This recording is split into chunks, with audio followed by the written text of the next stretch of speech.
Hi 1985 தொலைதூரத்தில் இருக்கிற ஒரு தேசத்துல போட்டி பகை பொறாம வஞ்சகம் இருக்கிற அந்த தேசத்துல ரெண்டு பேர் மட்டும் ரொம்ப க்ளோஸ் ஃப்ரெண்ட்ஸா இருந்தாங்க. அந்த ரெண்டு பேர் பெரிய பசங்கள்ல இல்ல சின்ன பசங்க. ஒருத்தர் பேரு தேவா, இன்னொருத்தர் பேரு வரதராஜ். தேவா வரதராஜ கூட்டிட்டு போய் வரதராஜுடைய அண்ணன் கிட்ட வரதாவோட மூக்கு கடிகத்தை திருப்பி தர சொல்றாரு. என்னதான் வரதா தன்னுடைய அப்பாவுக்கு பிறந்திருந்தாலும் வரதாவுடைய அண்ணன் அந்த மூக்கு கடிகத்தை தராம தன்னோட பாடிகார்டு ஒருத்தர் இருக்காரு, அவரு ரெஸ்லிங் பண்ணிக்கிட்டு இருக்காரு. அவர் அடிச்சு வீழ்த்தினா தான் மூக்கு கடிகத்தை தருவன்னு சொல்லிடுறாரு. இப்போ சின்ன பையனா இருக்கிற தேவா என்ன பண்றாருன்னா நேரா ரெஸ்லிங்குள்ள பூந்து அங்க இருக்கிற ஒரு கரண்ட் கம்பியை கட்டிங் பிளேயரை வச்சு அறுத்து அவரே அந்த ரெஸ்லரை பயங்கரமா உசுப்பேத்தி ரெஸ்லிங்க்கு கூப்பிட கரெக்டா சின்ன பையனா இருக்கிற நம்ம தேவாவை அந்த ரெஸ்லர் அடிக்க வரப்ப கரண்ட் கம்பியில குட்டி பையன் தேவா கை வைக்க நேரா தேவாக்கு கரண்ட் அடிக்குது. தேவாவை தொட்டுக்கிட்டு இருந்தங்காட்டி அந்த ரெஸ்லர் மேலேயும் கரண்ட் அடிக்குது. ரெண்டு பேரும் மயக்கம் போட்டு கீழே விழுகிறாங்க. அப்போ பதறி போய் ஒடியாந்து வரதா தேவாவை எழுப்பி பார்க்க தேவாவுக்கு உயிர் இருக்குது. ஆனா தேவா கேட்கிற விஷயம் ஒன்னே ஒண்ணுதான், எதிரில் நிக்கிறவன் விழுந்தானா இல்லையா. அவர் விழுந்து கிடக்குறாரு. சோ வீழ்த்தின காரணத்துக்காக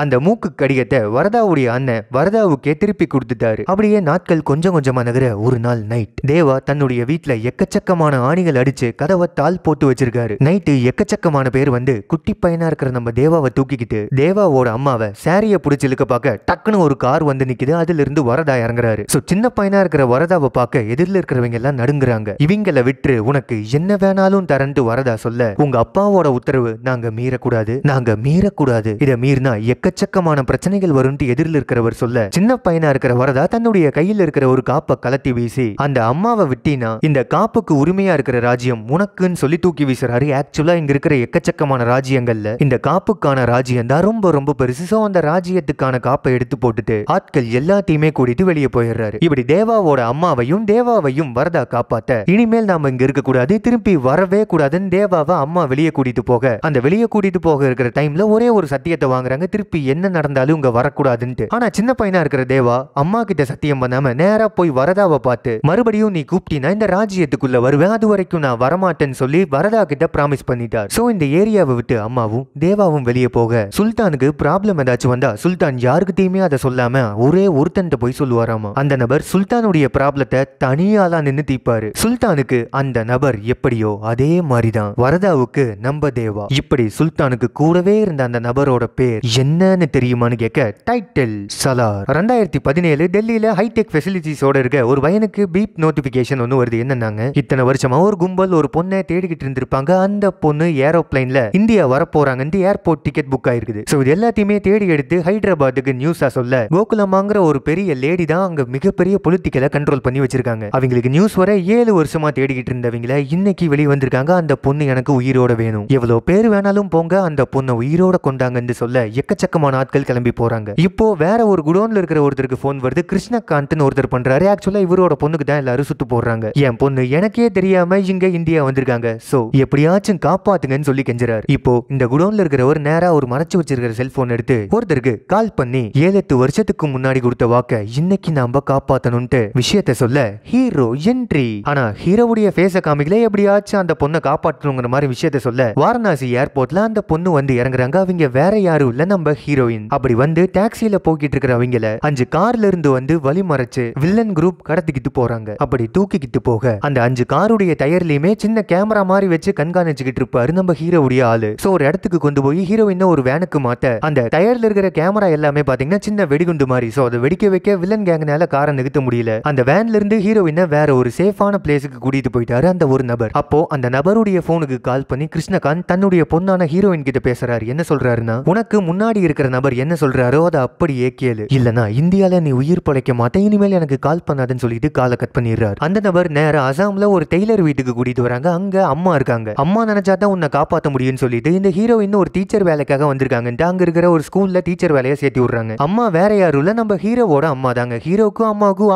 ஆகாதுன்னா பெருசா பேசிக்க மாட்டாங்க. இப்போ நம்ம ஹீரோயினை ஸ்கூல்ல சேர்த்தறக்கான வேலை எல்லாமே பார்க்க ஹீரோ என்ட்ரி வீட்டுக்கு வராரு. அம்மாவும் ஹீரோவும் பெருசா பேசிக்கிறது எல்லாம் இல்லங்க. ஸ்கூல்ல அப்படியே நாட்கள் நெகுந்துகிட்டு இருக்கு. அம்மா தான் ஸ்கூல்ல முக்கியமான ஒரு டீச்சர். ஆக்சுவலா இவங்க இருக்கிற அந்த ஊரே பாத்தீங்கன்னா ஒரு கோல் மைன் பக்கத்துல இருக்குது. எல்லாருமே அங்க கோல் மைனுக்கு வேலைக்கு போவாங்க. சின்ன பசங்களையும் வேலைக்கு போக வைக்க கொஞ்ச நாளைக்கு முன்னாடி அந்த ஊருக்கு அம்மா ஹீரோவோட வராங்க. வந்து நீங்க தான் வேலைக்கு போகணும், பசங்க எல்லாம் ஸ்கூல்ல படிக்கணும்னு சொல்லி எல்லாத்தையுமே மிரட்டி ஸ்கூலுக்கு வர வைக்கிறாங்க. அதனால பசங்க எல்லாருமே ஸ்கூலுக்கு வந்துகிட்டு இருக்காங்க. ஹீரோவை பத்தி பார்த்தோம்னா பெருசா யாருக்கிட்டையுமே பேச மாட்டாரு. அந்த கோல் மைன்ல தான் வேலைக்கு செஞ்சுக்கிட்டு இருக்காரு. யாரு என்ன வம்புலுத்தாங்கனாலும் யாருக்கிட்டையுமே சண்டைக்கு போகாம அமைதியாவே போயிருவாரு. குட்டி பசங்களோட கிரிக்கெட் விளையாடுவாரு. குட்டி பசங்க என்ன என்ன கலாச்சாங்கனாலும் வாங்கிக்குவாரு. இவர் பேரு தேவா. குட்டி பசங்க கூட விளையாடுறப்பெல்லாம் அவங்களோட ஃப்ரெண்டை மிஸ் பண்ணிக்கிட்டே இருக்காரு நம்ம தேவா. ஹீரோயினை தொட முடியலங்கிற விஷயம் தெரிய வர கோகுலம்மா பயங்கரமா சத்தம் போடுறாங்க. அப்போ கோகுலம்மா ஒரு வீட்டுக்கு போக அங்க டார்க்கா இருட்டுல ஒரு லேடி இருக்காங்க. இந்த லேடி 7 வருஷமா நல்ல சோறு சாப்பிடாம பகைக்காகவே கிருஷ்ணகாந்தையும் அவருடைய பொண்ணையும் பழிவாங்கணுங்கிற பகைக்காகவே வாழ்ந்துகிட்டு இருக்காங்க. இப்போ டெல்லியில ஒரு டீம் இருக்காங்க பாத்தீங்களா, ரொம்ப வலை வீச்சு ஹீரோயினை தேடிக்கிட்டு இருக்காங்க. ஆக்சுவலா அவங்களுக்கு தேவை ஹீரோயினே கிடையாது. இந்த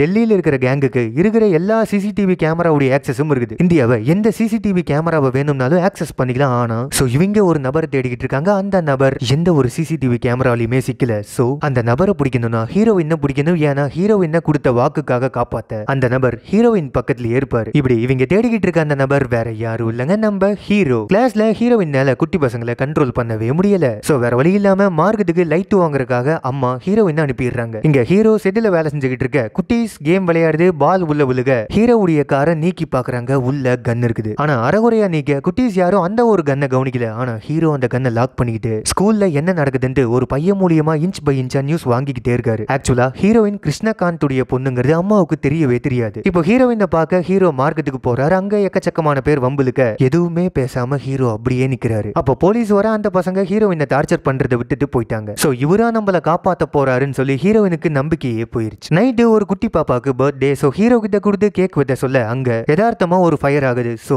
அட்டகத்தி கூட நம்ம ஹீரோ கையில இருக்க கூடாதுன்னு சொல்லி பிளாஸ்டிக் கத்திய கூட அம்மா வாங்கிக்கிட்டாங்க. கட் பண்ண ஹார்பர்ல 3 கண்டெய்னர்ல இருக்கிற ஒரு விஷயத்தை வெளியில ஒரு டெலிவரி இடத்துக்கு கொண்டு போகணும். சோ ஒரு ஃபாரினர் வந்து இதை எப்படி கொண்டு போக முடியும்னு கேட்க ஒரு நபரை காட்டுறாங்க. அவன் நினைச்சா எதை வேணாலும் பண்ணலாம்னு சொல்லி கண்டெய்னர்ல இருக்கிற ஒவ்வொரு பாக்ஸுக்கும் ஒரு சீலை வைக்கிறாரு. சீலை வச்சுட்டு நேரா டெலிவரி அட்ரஸுக்கு கொண்டு போக சொல்ல ஃபாரினருக்கு இவரு கொண்டு போவாராங்கிற நம்பிக்கையும் இல்ல. கரெக்டா அதே மாதிரி கஸ்டம்ஸ் மடக்கி பிடிக்கிறாங்க. கண்டெய்னர் ஓபன் பண்ணி சீலை பார்க்க ஆபீசர் நடுங்கி போறார். சீக்கிரமா இந்த கண்டெய்னரை எல்லாமே பேக் பண்ணி எல்லா செக் போஸ்ட்டுக்கும் இன்ஃபார்ம் பண்ணுங்க, சீல் வச்ச வண்டி வருதுன்ட்டு. இந்த சீல் வச்ச வண்டியை யாருமே நிறுத்தக்கூடாது. நிறுத்தினா நிறுத்துறவங்களுக்கு கொடூரமான சாவு நடக்கும். சோ பயந்து போன ஆபீசரை பார்த்து தனக்கு கீழே இருக்கிற இன்னொரு ஆபீசர் எதுக்காக இந்த கன்சைன்மெண்ட்டை பார்த்து பயப்படுறீங்கன்னு கேள்வி கேட்க இந்த சீல் ஒரு பிரதேசத்துக்கு சொந்தக்காரங்களுடையது. அந்த பிரதேசத்துல தனியான ஒரு ராஜாங்கமே இருக்குது. இங்க இருக்கிறத விட எக்கச்சக்கமான வெப்பன் பவரோட ஒரு குடும்பத்தோட கட்டுப்பாட்டுல அந்த பிரதேசம் இருக்குது. இந்த சீல் வச்ச வண்டி அந்த பிரதேசத்துல இருக்கிறவங்களுடைய கண்ட்ரோல்ல இருக்குது. அந்த பிரதேசத்தை குறிப்பிட்ட குடும்பத்தை சேர்ந்தவங்க ஆட்சி பண்ணிக்கிட்டு வராங்க. ஒரு சர்வாதிகார ஆட்சி. அந்த ராஜ்யத்தை பத்தி இது வரைக்கும் நான் கேள்விதான் பட்டிருக்கேன். ஆனா இந்த சீலை பார்க்க அது உண்மைன்னு இப்போ தெரிய வருது. அந்த ராஜ்யத்தை பத்தி நினைச்சாவே ரொம்ப பயமா இருக்குதுன்னு கஸ்டம்ஸ் ஆபீசர் சொல்றாரு. இப்போ அந்த கன்சைன்மெண்ட் ரொம்ப சேஃபா போய்கிட்டு இருக்குது. அங்க அந்த பக்கம் ஸ்கூலுக்கு போக ஹீரோயினால ஸ்டூடெண்ட்ஸை கண்ட்ரோல் பண்ணவே முடியல. இந்த கோகுலம்மாவுடைய டீம் இருக்காங்க பாத்தீங்களா, ஹீரோயினை தேடிக்கிட்டு இருக்காங்கல்ல, அவங்க எல்லாத்துக்கும் ஹீரோயினுடைய போட்டோவை வாட்ஸ்அப் பண்றாங்க. சோ ஆட்கள் எல்லாத்துக்கும் வாட்ஸ்அப்ல ஹீரோயினுடைய போட்டோ வருது. அதே நேரத்துல கோல் மைன்ல வேலை செய்யற நம்ம ஹீரோக்கு அம்மா சாப்பாடு கொண்டு போகணும். சோ அம்மாவை இருக்க சொல்லிட்டு ஹீரோயினே சாப்பாடு கொண்டு போறாங்க. அங்க லஞ்ச் பேக் மட்டும் தான் தூக்கிட்டு போயிருக்காங்க. டிஃபன் பாக்ஸை விட்டுட்டே போயிட்டாங்க நம்ம ஹீரோயின். இதை பார்த்து அம்மா சத்தம் போட்டுக்கிட்டு கோல் மைனுக்கு அம்மாவும் போறாங்க. அந்த கேப்ல ஹீரோயினுடைய போட்டோ வாட்ஸ்அப்ல எல்லாத்துக்கும் ரீச் ஆக கொஞ்ச நாளைக்கு முன்னாடி ஹீரோயினை மார்க்கெட்ல கலாட்டா பண்ணாங்க பாத்தீங்களா, அவங்களுக்கும் ஹீரோயினுடைய போட்டோ வாட்ஸ்அப்ல வருது. சோ இந்த பொண்ணு இங்க தான் இருக்காங்கன்னு சொல்லிட்டு லொகேஷன் அனுப்பி விட அந்த லொகேஷன்ல இப்போ ஹீரோ இருக்கிற இந்த ஊர்ல ஒரு குட்டியான கிராமங்க. இங்க எந்த ஒரு சிசிடிவி கேமராவும் இல்ல, பெருசா நெட்வொர்க் எல்லாமே எதுவுமே இல்ல. சோ இந்த இடத்துக்கு ஹீரோ வந்திருக்காரு. இப்போ வாட்ஸ்அப்ல போட்டோ ரீசார்ஜ் பாத்தீங்களா, அவங்க எல்லாரும் ஹீரோயினை தூக்கிட்டு போக ஆட்களோட இறங்குறாங்க. ஹீரோயின் இங்க தான் இருக்காங்கன்னு சொல்லி வாட்ஸ்அப்ல கோகுலம்மாவுடைய கேங்குக்கு போட்டோ வர கோகுலம்மா எக்கச்சக்கமான டீம் அங்க இருக்கிறாங்க. ஹீரோ இருக்கிற அந்த ஸ்பாட்டுக்கு அனுப்புறாங்க. அப்போ எல்லாருக்கும் கொடுக்கப்பட்டிருக்கிற ஒரே ஒரு இன்ஸ்ட்ரக்ஷன் என்னன்னா, போட்டோ ஸ்பாட்டுக்கு போய் ஹீரோயின் கூட செல்ஃபி எடுத்து அனுப்பணும்னு சொல்லி. ஸ்பாட்ல கோகுலம்மாவுடைய ஆட்கள் வராங்க. நேரா ஹீரோயினை தரன்னு இழுத்துட்டு போறாங்க. அப்போ அம்மா இருந்துகிட்டு இருக்கிற எல்லா பசங்களையும் பார்த்து அந்த பொண்ணை யாராச்சும் காப்பாத்துங்களேன்னு கெஞ்ச, ஏன் ஓன் பையனும் உங்க தான் இருக்காரு, அவரை வச்சு காப்பாத்த சொல்லுங்க. யாருமே காப்பாத்தாம வேலையை பார்த்துக்கிட்டே இருக்காங்க. சோ உன்னை சண்டைக்கு போக வேணாம், நான் தான் சத்தியம் வாங்கினா அந்த சத்தியத்தை நானே இப்ப எடுத்துக்கிறேன், இந்த பொண்ணை காப்பாத்துன்னு சொல்ல பங்கமான ஃபைட். அதுக்கு முன்னாடியே ஹீரோயின் கூட செல்ஃபி எடுத்து அனுப்பியிருப்பாங்க. அந்த செல்ஃபியோட ஓரத்துல ஜூம் பண்ணி பார்த்தா ஹீரோ இருக்காரு. இதை பார்த்து டெல்லியில குஜராத்ல ராஜ்புட்ல இருக்கிற கேங் எல்லாத்துக்குமே நடுக்கமே வருது. ஆனா ஹீரோ இருக்கிற விஷயம் கோகுலம்மாவுக்கு தெரியவே இல்லை. யாரோ ஒரு தான் அந்த பொண்ணை காப்பாத்திதான் சொல்ல எக்கச்சக்கமான ஆட்களை அந்த ஸ்பாட்டுக்கு அனுப்பி வைக்கிறாங்க கோகுலம்மா. அவனை வெட்டி வீசிட்டு அந்த பொண்ணை தூக்கிட்டு வாங்கன்னு அனுப்ப ஹீரோவை அம்மா வேற ஒரு இடத்துக்கு கூட்டிட்டு போறாங்க. ஹீரோயின் இங்க இருக்கவே வேணாம், எங்களை விட்டு போயிருன்னு சொல்லிட்டு. பிலால்னு ஹீரோ கூட ஒருத்தர் இருப்பாரு பாத்தீங்களா, அவர் தான் ஹீரோயினை ஃபர்ஸ்ட் சீன்ல எல்லாம் காப்பாத்தி கூட்டிட்டு வந்திருப்பாரு. அவர்கிட்டே விட்டுட்டு ஹீரோவை அம்மா வேற ஒரு பக்கம் மேப்ல யாருமே சர்ச் பண்ணி வராத ஒரு தூரத்துக்கு கூட்டிட்டு போறாங்க. அந்த கண்டெய்னரை சீல் வச்சு தூக்கிட்டு வந்துகிட்டு இருக்காரு பாத்தீங்களா. அவருக்கு இன்னொரு நியூஸ் என்னன்னா, டெலிவரி ஏரியா மாறிடுச்சு, வேற ஒரு இடத்துக்கு ஆண்டி வேலை நீங்க போய் ஒரு பொண்ணை தூக்கிக்கிட்டு வரணும், அந்த பொண்ணை சீல் வச்சு தூக்கிட்டு வரணும்னு சொல்ல கண்டெய்னரோட நேரா அந்த ஏரியாவுக்கு போறாங்க. அங்க ஹீரோயின் எல்லாருமே சுத்தி வளைச்சு ஹீரோயினுக்கு சீலும் வச்சு ஒரு கண்டெய்னர் கண்டெய்னர்ல ஏத்தி நேரா ஒரு ராஜ்யத்துக்கு கூட்டிட்டு போயிட்டு இருக்க ஹீரோ அம்மா கூட கார்ல போயிட்டு இருக்காங்க. அப்போ அவங்களுக்கு மனசே கேட்கல. ஏன்னா ஹீரோயின் தன்னுடைய அம்மாவுடைய அஸ்தியை கரைக்கிறதுக்காகத்தான் இந்தியா வந்திருப்பாங்க. ஏன்னா அது அவங்களுடைய கடைசி ஆசை. எப்படியாவது அஸ்தியை கரைச்சிருங்கன்னு சொல்லிட்டு இருக்க அம்மா ஹீரோவை கூட்டிட்டு வந்திருப்பாங்க. சோ மனசு கேட்காம ஹீரோயினுக்கு ஹெல்ப் பண்ணுங்கிற மாதிரி ஹீரோ கிட்ட சொல்ல அவர் போயிட்டு இருக்க அந்த ஜீப்பை நிறுத்தி பின்னாடி ஓபன் பண்ண பங்கமான கன்ஸ். கரெக்டா கண்டெய்னர்ல பிலால் அண்ட் ஹீரோயின் போய்கிட்டு இருக்க எதுக்காக என்ன கடத்துறாங்க, என்னெல்லாம் நடக்குதுன்னு ஹீரோயின் கேள்வி கேட்க பிலால் எதுவுமே சொல்லல, கண்டெய்னரை கெட்டியா புடிச்சுக்கன்னு சொல்றாரு. கரெக்டா அந்த கண்டெய்னர் பெரிய பெரிய மதில்களுக்கு மத்தியில ஒரு கேட்டை ஓபன் பண்ணி உள்ள போக இருக்க நேரத்துல ஹீரோ கன்னை வச்சு பயங்கரமா அட்டாக் பண்ண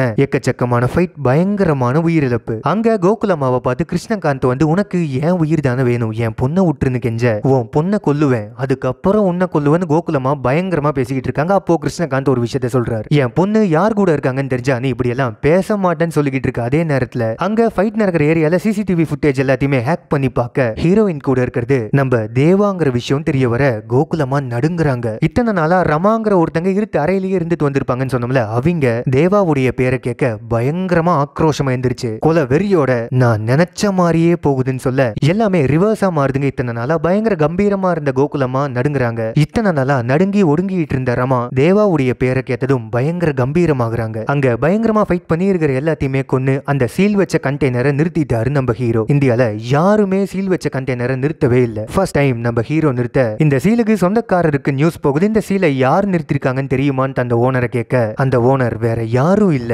வரதராஜன் என்ட்ரி. இந்தியாலேயே இந்த சீலை நிறுத்துற தைரியம் இருக்கிற ஒரே ஒருத்தன் என் நண்பன் தேவான்னு சொல்ல ஹீரோ ஸ்பாடுக்கு பயங்கரமான கன்ஸோட வராரு. எதிரில் இருக்கிற எல்லாருமே ஹீரோவை பார்த்து நடுங்கி பயந்து ஓடுறாங்க. ரமா இத்தனை நாளா அவங்க போட்ட பிளான சொல்றாங்க. என்னன்னா யாரு எத்தனை நாளா சல்லடை போட்டு தேடினாலும் ஹீரோ எங்க இருக்காங்கன்னு கண்டுபிடிக்கவே முடியாது. ஹீரோவா வெளியே வந்தா தான் உண்டு. சோ ஹீரோ வெளியே வரணும்னா கிருஷ்ணகாந்தோட பொண்ணு இந்தியா வரணும். அதுக்குதான் 7 வருஷமா கிருஷ்ணகாந்தோடைய பொண்ணை ஃபாலோ பண்ணி இந்தியா வர வச்சு இந்த பொண்ணை எல்லாரையுமே தேட விட்டு லாக் பண்ணா ஹீரோ வெளியே வருவாருன்னு சொல்லி இந்த பொண்ணை ட்ரேஸ் பண்ற மூலியமா ஹீரோவை வெளியே வர வச்சிருக்காங்க. ஆனா இந்த பொண்ணு சாதாரணமா வெளியே வரக்கூடாது, ஒரு சீல் ப்ராடக்டா வெளியே வரணும்னு சொல்லி நம்ம ஹீரோயினை சீல் ஆகிறதுக்கான பிளான் எல்லாமே போட்டு சீல் ஆகியிருக்காங்க. இப்போ சீலை தடுத்து நிறுத்தினா வரதாவுக்கும் நம்ம தேவாவுக்கும் பிரச்சனையாகும். ஏன்னா இந்த சீலோட சொந்தக்காரர் வரதா. அது மட்டும் இல்லாம என்னோட இந்த நிலைமைக்கு காரணம் இந்த 2 ஃப்ரெண்ட்ஸ், 2 விரோதிகள் ஆனதுதான் காரணம்ன்றமா சொல்லிக்கிட்டே க்ளோஸ் ஃப்ரெண்ட்ஸ் விரோதிகள் ஆயிருக்காங்கல்ல. தேவா என்ன பண்ணாலும் வரதாவை எதிர்க்க மாட்டாரு. இப்போ இந்த பொண்ணுக்காக இவர் கொடுத்த வாக்குக்காக வரதாவை எதிர்க்கணும்னா சீலை பிரேக் பண்ணணும். சீலை பிரேக் பண்ண வச்சிருக்காங்க. இப்போ வரதா கிட்ட நியூஸ் போக சீல் பிரேக் பண்ணவனை என்ன பண்ணணும்னு கேக்குறாங்க. வரதா சிரிச்சுக்கிட்டே ரூல்ஸ் யாருக்காகவும் மாற்றப்பட மாட்டாது, சீலை தடுத்தவனை கொல்லுங்கன்னு அனுப்ப ஹீரோவை கொலை பண்றதுக்கு ஆட்கள் அனுப்புறாரு. ஏன்னா இந்த சீலை உருவாக்கி இந்த ரூல்ஸ் போட்ட ஹீரோக்கே இந்த ரூல்ஸ் தெரியும். சோ சீலை பிரேக் பண்ண ஹீரோவை கொல்லுங்கன்ட்டு வரதா சொல்றாரு. அந்த பக்கம் ரமா 2 பேர்ல யாரோ ஒருத்தன் செத்துருவான், மீதி இருக்கிற ஒருத்தன் தான் நம்ம டார்கெட்னு சொல்ல ஹீரோ ஸ்பாட்ல கம்பீரமா நிக்கிறாரு. ரமா யாரு, வரதா தேவாக்குள்ள என்ன ஆச்சு, எதுக்காக இந்த பிரச்சனை, ஹீரோயின் ஏன் தேடி வராங்க, அடுத்தது என்ன நடக்கும், பொழைக்கிறது வரதாவா தேவாவான்னு நம்ம பார்க்க இன்டர்வல்.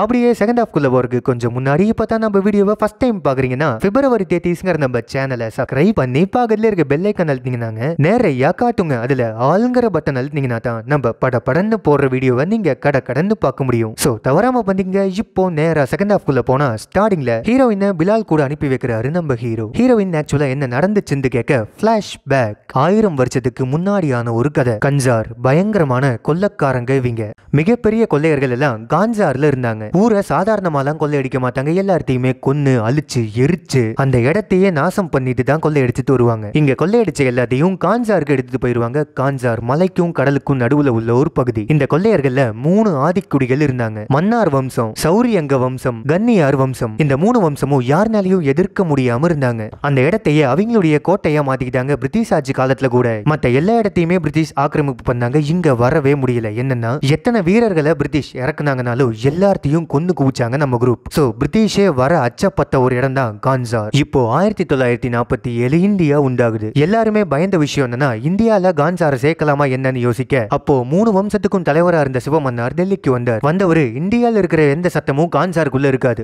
ஆனா காஞ்சார்ல வச்ச எல்லா சட்டமும் இந்தியாவுக்கு பொருந்துன்னு சொல்லி காஞ்சாரை தனி ராஜ்யமாக்க பிளான் பண்ணாரு. மணி லாண்டரிங், ட்ரக்ஸ், பிசினஸ், ஸ்மக்லிங்னு உலகத்துல எங்க என்ன விஷயம் நடந்தாலும் அங்க காஞ்சாருக்கு ஒரு பங்கு. எல்லாத்துலயும் தலையிடுவாங்க, எல்லா பிசினஸையும் தங்களுடைய கைக்குள்ள வச்சிருக்காங்க. சோ லா அண்ட் ஆர்டர்ல இவங்க பக்கம் திரும்பாம இருக்கிறதுக்காக இந்தியாவுடைய அரசியலையே தங்களுடைய கைக்குள்ள வச்சிருக்காங்க. சோ இந்த குரூப்பை எதிர்க்கிறதுக்கு இப்போ யாருமே இல்ல. எல்லாருமே பயந்து போக அந்த பயத்தை பயன்படுத்தி மிகப்பெரிய கோட்டையை உருவாக்க உருவாக்குனாரு சிவமன்னார். 3 வம்சத்தோட வன்முறையை தெரிஞ்சு வச்சிருந்த சிவமன்னார் சொத்து அதிகமா சேர சேர காஞ்சார கண்ட்ரோல்ல வச்சுக்க விரும்புறாரு. சோ காஞ்சாருக்குன்னு சட்டம் எழுதி அந்த புக்குக்கு நிபந்தனைன்னு பேர் வைக்கிறாரு. இந்த புக்கு படி ரூல்ஸை எல்லாருமே ஃபாலோ பண்ணணும். ஆக காஞ்சார 101 பாகமா பிரிக்கிறாரு. ஒவ்வொரு பாகத்துக்கும் ஒவ்வொரு தலைவனை வச்சு ஒவ்வொரு தலைவனுக்கும் ஒவ்வொரு கணியத்தை கொடுத்தார். இந்த தலைவர்களை 3 ரகமா பிரிக்கிறாரு. ஒரு வாக்கு உள்ள 61 பேரை காப்பாளர்கள் சொன்னாரு. குறைஞ்சபட்சம் 3 வாக்குகள் உள்ள 8 பேரை ஒரு குரூப் ஆகவும், அப்புறம் 15 வாக்குகள் உள்ள சிவமன்னார் தன்னைத்தானே ராஜான்னு சொல்லி சிம்மாசனத்துல உட்கார்ந்தாரு. இப்படி 5 வாக்குகள் உள்ள ஒருத்தங்க தான் கர்த்தா. 1985ல சிவமன்னார் இறக்குறாரு. சிவமன்னார் ஆட்சிக்கு பிறகு சௌரியாங்க ஆட்சியுடைய தலைவர் கர்த்தாவா அறிவிச்சாங்க. ஆனா ராஜமன்னார் என்ன பண்ணாருன்னா தன்னுடைய அப்பாவுடைய அரியாசனம் யாருக்கும் போக கூடாதுன்னு சொல்லி மிகப்பெரிய படையை கூட்டிட்டு சௌரியாங்க வம்சத்துல இருக்கிற எல்லாத்தையுமே கொடூரமா கொள்றாரு. குழந்தைகளை கூட விடாம எல்லாத்தையுமே அறுத்து அடிச்சு சாகடிக்கிறாங்க. ஏன்னா அந்த வம்சத்துல இருந்து யாருமே இங்க அரியாசனத்துக்கு வரக்கூடாதுன்னு சொல்லி. அது மட்டும் இல்லாம யாராச்சும் தப்பிச்சாங்கன்னா திருப்பி பகைய மனசுல வச்சுட்டு வருவாங்க இல்லங்க, அதனால எல்லாத்தையுமே கொண்டுறாங்க அந்த வம்சத்துல. அப்புறமா காஞ்சார மிகப்பெரிய சக்தியை உருவாக்கி எக்கச்சக்கமான செவறுகள்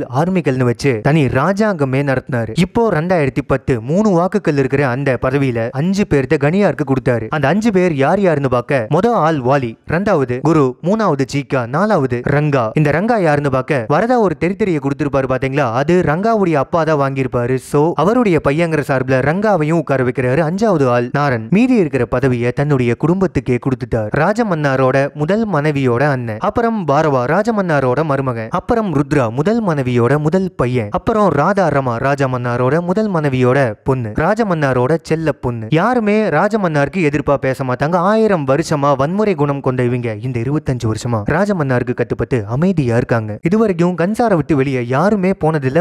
முதல்ல ராஜமன்னார் வெளியே போகணும்னு நினைக்கிறாரு. ரமா வந்து நீங்க ஏன் வெளியே போகணுங்கிற மாதிரி கேட்க, கன்சாரை யாருமே அசைக்க முடியாதுன்னு உனக்கே தெரியும், இருந்தாலும் இந்த ராஜ்யத்துக்கு இப்போ ஒரு பிரச்சனை வந்திருக்கு. சோ அதை கண்டுபிடிக்கிறதுக்காகத்தான் நான் வெளியே போறேன். நான் வெளியே போற இந்த நாட்கள்ல இந்த ராஜ்யத்தை நீ தான் பத்திரமா பாத்துக்கணும்னு சொல்லி ரமாவுடைய இன்சார்ஜ்ல விட்டுட்டு போறாரு. அப்படி ஒரு கிளம்புறதுக்கு கொஞ்சம் முன்னாடி ரமாவுடைய ஹஸ்பண்ட் பாரவா நேரா வந்து ராஜா மன்னாரை பார்த்து, உங்க பையனை நீங்க ஒதுக்கியே வச்சுட்டீங்க. ஏதோ சின்ன வயசுல அந்த ராஜ்யத்தை யாருக்கோ ஒருத்தருக்கு கொடுத்திருக்காங்க, நீங்க ஒதுக்கியே வச்சுட்டீங்க. ஆனா உங்களுக்கு அவர் மேல பாசம் இருக்கங்காட்டி தான் டெய்லியும் சாப்பிடும் போது அவருக்காக ஒரு சேர் விட்டுட்டு இருக்கீங்க. சோ எத்தனை நாளைக்கு தான் நீங்க அப்படி பண்ணிட்டே இருப்பீங்க? நீங்க அவருக்கு ஒரு மரியாதையா ஒண்ணு பண்ணணுங்கிற மாதிரி சொல்ல, அடுத்த நாளே நேரா சபையை கூப்பிட்டு வரதாவை துரையாக்க போறாங்கிற தன்னுடைய எண்ணத்தை சொல்லி நேரா ரங்காவை பார்த்து, நீ எனக்காக ஒரு ஃபேவர் செய்வ, சோ உன்னுடைய துரை பதவியை என்னுடைய மகன் வரதாவுக்கு கொடுத்துருங்கிற மாதிரி சொல்ல, வேற வழியே இல்லாம ஓகே சொல்றாரு. சபை கலைஞ்ச அப்புறம் பயங்கரமா வருத்தப்படுறாரு. ராஜா மன்னார் நேரா வெளியே கிளம்பி போயிட்டாரு. இப்போ ராஜா மன்னாரோட முதல் பையன் இருக்காரு பாத்தீங்களா ருத்ரா, அவரு வந்து ரங்காவை பார்த்து ரொம்ப ஃபீல் பண்ணாதன்னு சொல்லிக்கிட்டு இருக்க, பாரவா இவங்க 2 பேத்தையும் வந்து பார்த்து, கன்சார் நிபந்தனை பத்தி தெரியும்ல, அதுல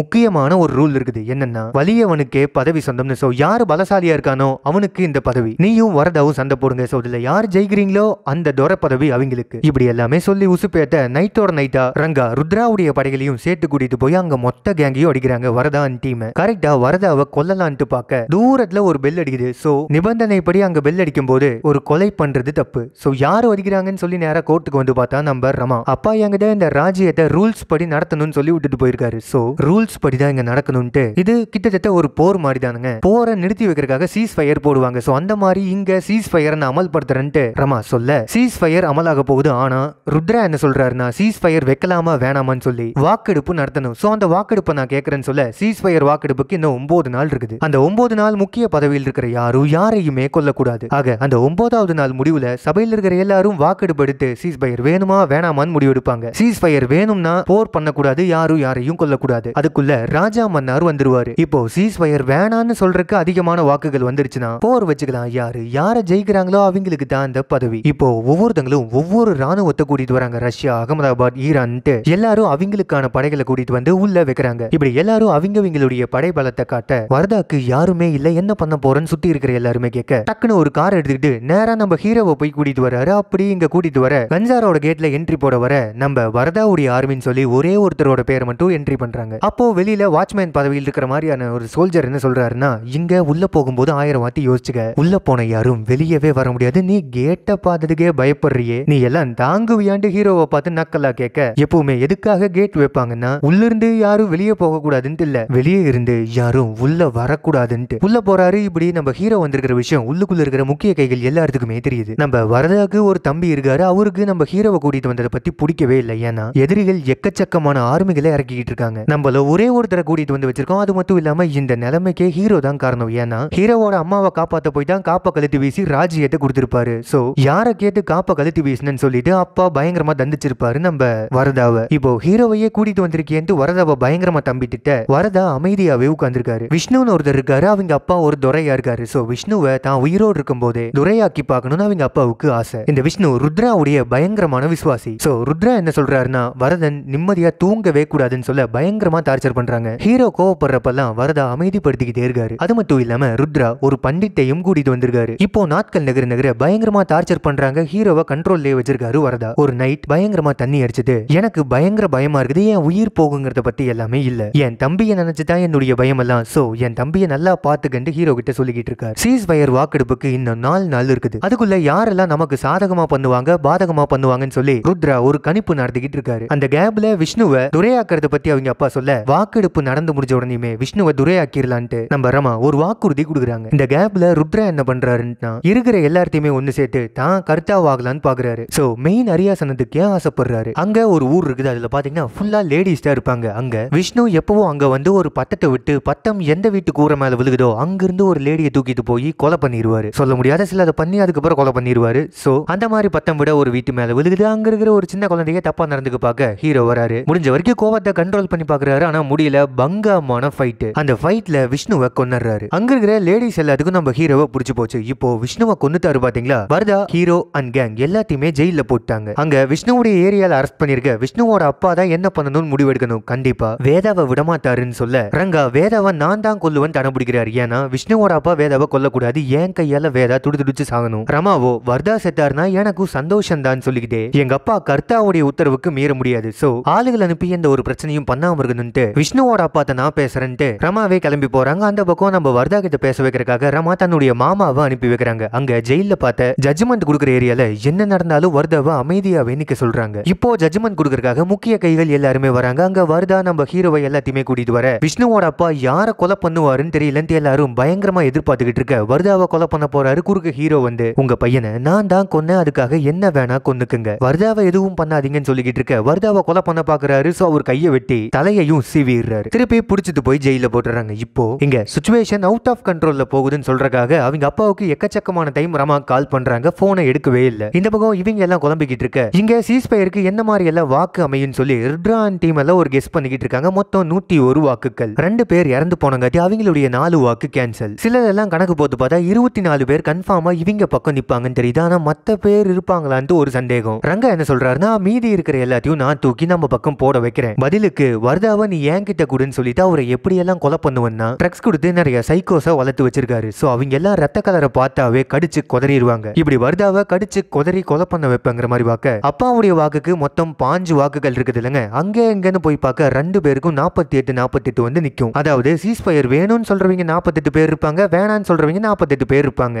வாக்குகளா. இப்போ மேட்ச் டிரா ஆகும். மீதி இருக்கிற ஒரு வாக்கு யாருன்னு பார்த்தா நம்ம வர்தா. ஏன்னா இந்த வாக்குகள் டிரா ஆச்சுன்னா வர்தாவை கேட்பாங்க. இன்கேஸ் வாக்குகள் டிரா ஆகலன்னா வர்தாவுடைய வாக்க கேட்க மாட்டாங்க, ஏன்னா ஜெயில் இருக்காருல்ல அதனாலங்க. இப்போ நேரா ரமா வந்து என்ன சொல்றாங்கன்னா நாளைக்கு கர்த்தா ராஜமன்னார் இங்க வராரு, அவருக்கு அவமரியாதை பண்ற மாதிரி சீஸ்பயருக்கு எதிர்ப்பா வாக்கு போட்டுறாத. அப்படி சீஸ்பயருக்கு எதிர்ப்பா வாக்கு போட்டேன்னா அப்பாவுக்கு கௌரவ குறைச்சல் வந்துடும். சோ அப்பாவுடைய மானத்தை நீயே வாங்கிறாதுன்னு சீஸ்பயருக்கு ஆதரவா போட சொல்றாங்க நம்ம வர்தாவை. கட் பண்ண வாக்கெடுப்பு நாள் எல்லாமே வாக்கெடுப்பு போயிட்டு இருக்க அப்பாவை என்ன காணா வருவாரா இல்லையான்னு பார்க்க பயங்கரமா என்ட்ரி கொடுத்து சீஸ்பயருக்கு ஆதரவா வாக்கு போடுறாரு. இப்போ வர்தாவுடைய வாக்கு கேட்க குட்டியா ஒரு பிளாஷ்பேக். நம்ம ஹீரோவும் வர்தாவும் இந்த வாக்குகள் பத்தி பேசியிருப்பாங்க. என்னன்னா 2 பேரும் வயலன்ஸை விரும்புறாங்க. சோ சீஸ்பயருக்கு எதிர்ப்பா வாக்குகள் போட சீஸ்பயரை கேன்சல் பண்ண வேண்டிய சிச்சுவேஷன் வருது. எல்லாரும் வாருக்கு ரெடி ஆகுறாங்க. இன்னைக்கு விடியல் காலையில 12 மணிலிருந்து போர் பண்ணலாம். சோ எல்லாருமே போய் பயங்கரமா போருக்கு ரெடியாக ஜெயிலுக்குள்ள பூண்டு நம்ம வர்தாக்கு ஆதரவா இருக்கிற எல்லாத்தையும் கொலை பண்றதுக்கான பிளான் எல்லாம் நடக்குது. சோ ஜெயிலுக்குள்ள இருக்கங்காட்டி ஹீரோவும் இருக்காரு. அங்க ஒரு தேட்டாவை போட்டுட்டு இருக்கிற எல்லாத்தையும் பயங்கரமா கொல்ல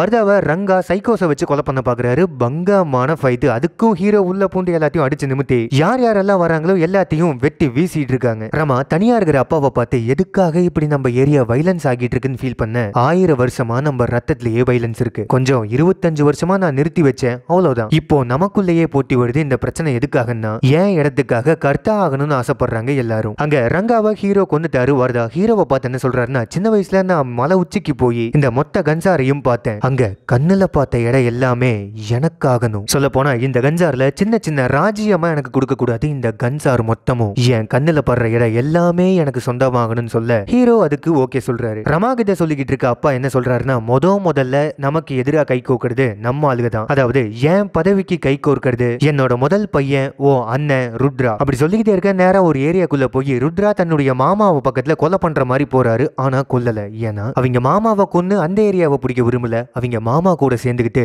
மன்னார் பரம்பரை மத்த எல்லாத்தையுமே அழிச்சு இந்த மொத்த கன்சாரையும் ஆளணும்னு நினைக்கிறாரு. சோ 2 பேரும் கை கோர்த்துக்கிறாங்க. நம்ம ஆளுகளே உங்களை எதிர்க்கிறாங்கன்னு நீங்க எதை வச்சு நினைக்கிறீங்கன்னு ரமா ஒரு கொஸ்டின் கேட்க, ருத்ரா பண்டித்தை எதுக்காக கூப்பிட்டுருக்கான், அவன் என்ன பண்ண போறான்னு எனக்கு தெரியும். சோ ருத்ரா என்னுடைய இடத்துக்கு ஆசைப்படுறான். நான் கான்சாரை விட்டு வெளியே போனதுக்கான காரணம் மிகப்பெரிய வெப்பன்ஸ் டீல் நம்ம கான்சார்ல நடந்திருக்கு. அந்த ஆர்டரை யார் பண்ணிருக்காங்கன்னு பார்க்க வாலி ஷிராவா. வாலியுடைய தெரிக்குள்ள ஆட்கள் வாலியை கொலை பண்ணலான்னு போக அங்க பயங்கரமான யோசனையை அவர் சொல்றாரு. நமக்குள்ளேயே ஒற்றுமை இல்லைன்னா மன்னார் நம்மள அடிமைப்படுத்துவாங்க. சோ பெரிய வெப்பன்ஸ் எல்லாமே வாங்கி வாலி மொத்தமா இந்த ஏரியாக்கு எதிர்ப்பா திரும்புறாங்க. இப்போ ரமா கிட்ட 2 ரீசன் சொல்லிட்டாரா, திருன்னு ஒருத்தரை அடிச்சு இழுத்துட்டு வராங்க. என்னன்னு பார்த்தா 3வது தான் பயங்கரமான ஷாக். 25 வருஷத்துக்கு முன்னாடி நான் ஆடின வேட்டை இப்போ என்னையவே அழிக்க வருதுன்ட்டு பாராவா எங்க இருக்காருன்னு கேக்குறாரு. ரமானால நம்பவே முடியல. என் ஹஸ்பண்ட் பாராவா எதிர்ப்பா திரும்புறாருன்னு பார்த்தா பங்கமான ட்விஸ்ட். பாராவா மன்னார் வம்சம் இல்ல. இந்த கான்சாரை சுத்தி ஏன் இவ்வளவு பெரிய மதில் கட்டின, இங்க பெஸ்ட் வெப்பன்ஸ் எல்லாம் ஏன் வச்சிருக்கேன்னு தெரியுமா? அவங்கள யாராச்சும் ஒருத்தங்க தப்பிச்சாங்கன்னா கூட நம்மள அழிச்சிருவாங்கங்கிற பயம். அந்த பயத்துல வச்சிருக்கேன். சரி நீங்க யார பத்தி பேசிக்கிட்டு இருக்கீங்க, ஒண்ணுமே புரியலையேன்னு ரமா கேட்க, சௌரியர்கள் உயிரோடு இருக்காங்கன்னு சொல்ல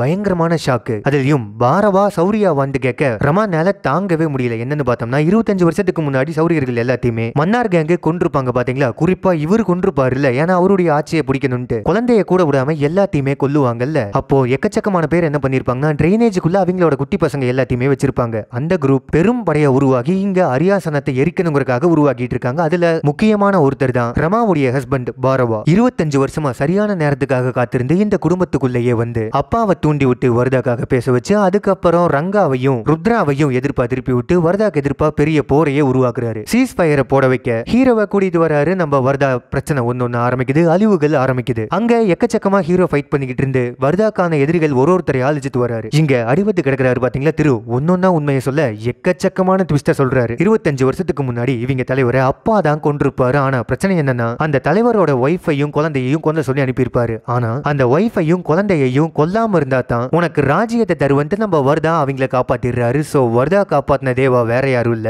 சவாரியாஸோட தலைவனோட பையன், சவாரியாஸோட வாரிசு. இது தெரியாமையே வரதா தான் கூடவே வச்சுக்கிட்டு இருக்காரு. அது மட்டும் இல்லாம தேவாக்கு கூட அது தெரியுமான்னு தெரியாது. ஆனா அவர் உள்ள வந்ததுக்கு அப்புறம் உங்க ராஜ்யம் என்னாச்சுன்னு தெரியுமில்லன்னு திரு தெனாவட்டா பேசுறாரு. இப்போ எல்லாருமே வர துடிக்கிற அரியாசனத்துக்கான ஒரிஜினல் வாரிசு தேவா. ஒரு பக்கம் ருத்ராவும் மாமாவும் கை கோர்க்கிறாங்க, இன்னொரு பக்கம் வாலி கேங் ஆப்போசிட்டா இருக்காங்க. மறுபக்கம் சவாரியர்கள் பெரும் படையோட இந்த ஆட்சியவே அழிக்கிறதுக்கு வந்துகிட்டு இருக்காங்க. இந்த இடத்துக்கு மத்தியில உண்மை தெரிஞ்சோ தெரியாமலோ இந்த ராஜ்யத்தை வரதாக்கு கொடுப்பேன்னு சத்தியம் பண்ணிருக்காரு நம்ம தேவா. ஆக அந்த இடத்துல என்னாச்சு, யார் யார் உயிரோடு இருக்காங்க, யார் யார் இல்ல, கிருஷ்ணகாந்த் எப்படி உள்ள வந்தாரு, ரமா இந்த நிலைமைக்கு எதுக்காக ஆளானாங்க, சம்பந்தமே இல்லாம ஹீரோவினை ஏன் எல்லாரும் துரத்துறாங்க, நம்ம தேவாவுக்கு உண்மை தெரியுமா தெரியாதா, முக்கியமா ராஜ்யத்தையே கொடுத்துட்டு வரதாவும் தேவாவும் எதுக்காக பிரிஞ்சாங்க, எதிரிகளா ஏன் நிக்கிறாங்க, ராஜா மன்னார் என்ன ஆனாரு, இந்த மாதிரி பல கேள்விகளுக்கு விட கொடுக்கிற வகையில அடுத்த பாடத்துக்கு லீட விட்டு இந்த படத்தை முடிச்சுட்டாங்க.